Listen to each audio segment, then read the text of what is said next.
జయ జయ జయ జయ జయ శ్రీ హనుమా, జయ జయ జయ జయ ప్రభుదయ గనుమా. నేను ఎంతటి దురదృష్టవంతుడినో చూశావా లక్ష్మణ. నాకు యవ్వరాజ్య పట్టాభిషేకం జరగాలి. ముందు రోజు రాత్రి యవ్వరాజ్య పట్టాభిషేకం అన్నారు.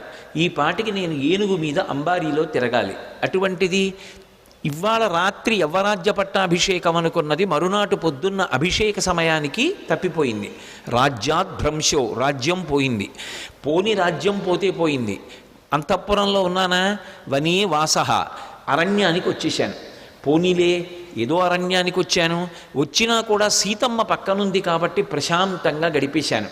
సీతారాముల దాంపత్యం అటువంటిది అనుకుంటే సీతా నష్ట, సీతమ్మ అపహరింపబడింది. ఎక్కడుందో కూడా జాడ తెలియదు. ఇంతటి విలుకాణ్ణి అయినా నా భార్యని రక్షించుకోలేకపోతున్నాను.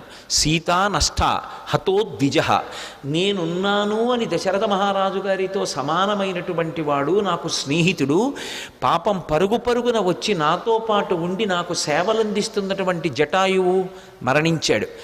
హతో ద్విజ ఈదృశీయం మమావస్థ, నా అవస్థ ఎంత దారుణంగా ఉందో చూశావా లక్ష్మణ. నిర్దహేదపి పావకం. నీకొకటి చెప్పనా, నా శోకము ఎటువంటిదంటే లోకంలో ఏ వస్తువునైనా అగ్ని కాలుస్తుంది, కానీ నా శోకం అగ్నిని కాల్చేస్తుంది. ఇన్ని దురదృష్టాలు ఏ వ్యక్తిని వెంటాడవు. దెబ్బ మీద దెబ్బ, దెబ్బ మీద దెబ్బ, ఎంత కష్టపడుతున్నానో చూశావా అన్నాడు. అయోధ్యకాండ మొట్టమొదటి శ్లోకం దగ్గర ప్రారంభమయ్యాయి కష్టాలు. బాలకాండ చిట్ట చివరి శ్లోకం వరకు సంతోషం. అయోధ్యకాండ ప్రారంభమైంది అంతే, సింహాసనం కదిలిపోతోంది అన్న సూచన వచ్చేటట్టుగా ప్రారంభమైంది అయోధ్యకాండ. ఇక అక్కడి నుంచి కష్టాలు. అయోధ్యకాండ చాలా పెద్ద కాండ. అయోధ్యకాండలో ఎన్ని కష్టాలు, అరణ్యకాండ ఎన్ని కష్టాలు, కిష్కింధకాండ ఎన్ని కష్టాలు. సుందరకాండ ప్రారంభం అవ్వాలి. కిష్కింధకాండ చివరి దగ్గరికి వచ్చేటప్పటికే అందరి కష్టాలు తొలగిపోతున్నాయి అనడానికి కావలసినటువంటి శుభవార్తతో కిష్కింధకాండ చివర ప్రారంభమై సుందరకాండ మొదలు ప్రారంభమైంది. రాముడికి ఉపశాంతి, సీతమ్మకి ఉపశాంతి, వానరులకు ఉపశాంతి, హనుమ కార్యసాధన చేస్తున్నారు. మహానుభావుడైనటువంటి హనుమకి శాప విమోచనమైంది. అందుకే అయోధ్యకాండ దగ్గర నుంచి కిష్కింధకాండ చివరి వరకు కష్టాలు పడినటువంటి వాళ్ళందరి కష్టాలు తొలగిపోవడం అనేటటువంటిది ప్రారంభమైన కాండ సుందరకాండ. కాబట్టి సుందరకాండ విన్నంత మాత్రం చేత ఎవరికి ఎన్ని కష్టాలున్నా కష్టాలు తొలగిపోయి ప్రశాంతతని పొందుతారని, సంతోషాన్ని పొందుతారని, అది ఎంతటి శక్తివంతమైనది అంటే సుందరకాండ విన్నంత మాత్రం చేత తరువుకొస్తున్నటువంటి అపమృత్యువు తొలగిపోతుంది అని. అంత శక్తివంతం సుందరకాండ. అందుకే సుందరకాండ అంటే బ్రహ్మాస్త్రంగానే భావిస్తారు పెద్దలు. అంత గొప్ప కాండ. అందుకే సుందరే సుందరం మంత్రం, సుందరే కిమ్న సుందరం. అసలు సుందరకాండలో సౌందర్యం కానిదేముంది? సుందరకాండం ఆశాంతము సౌందర్యము. సుందరకాండ ఒక్కటి విన్నంత మాత్రం చేత ఉపాసన సంబంధమైనటువంటి రహస్యములు ఎన్నో కూడా పరిష్కరింపబడతాయి. ఎన్నో విషయాలు మనకి ద్యోతకమవుతాయి. అన్ని విషయాలతో కూడుకున్నటువంటి కాండ కాబట్టి ఈ కాండకి సుందరకాండ అని పేరు.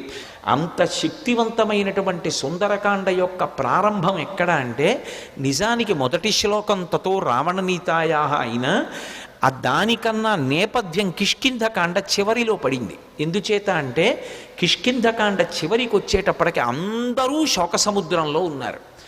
ఎదురుగుండా సముద్రం, అందరి గుండెల్లో శోక సముద్రం.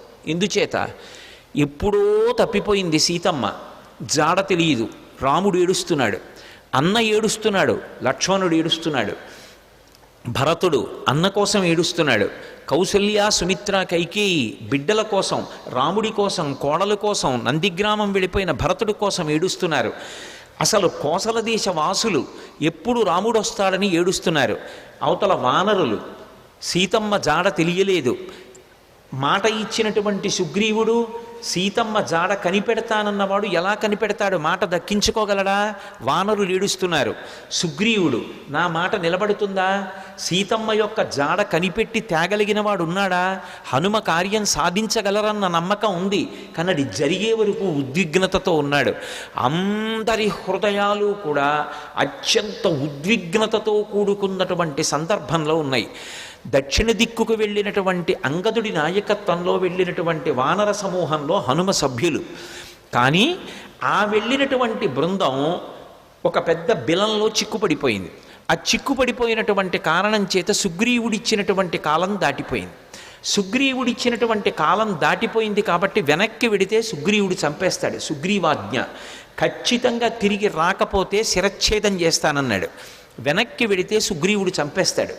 అందుకని వాళ్ళకి బ్రతకాలనుంది, కానీ బ్రతకడానికి మార్గం లేదు. ఇది సుందరకాండ ప్రారంభం. సర్వం శ్రీ ఉమామహేశ్వర పరబ్రహ్మార్పణమస్తు. స్వస్తి.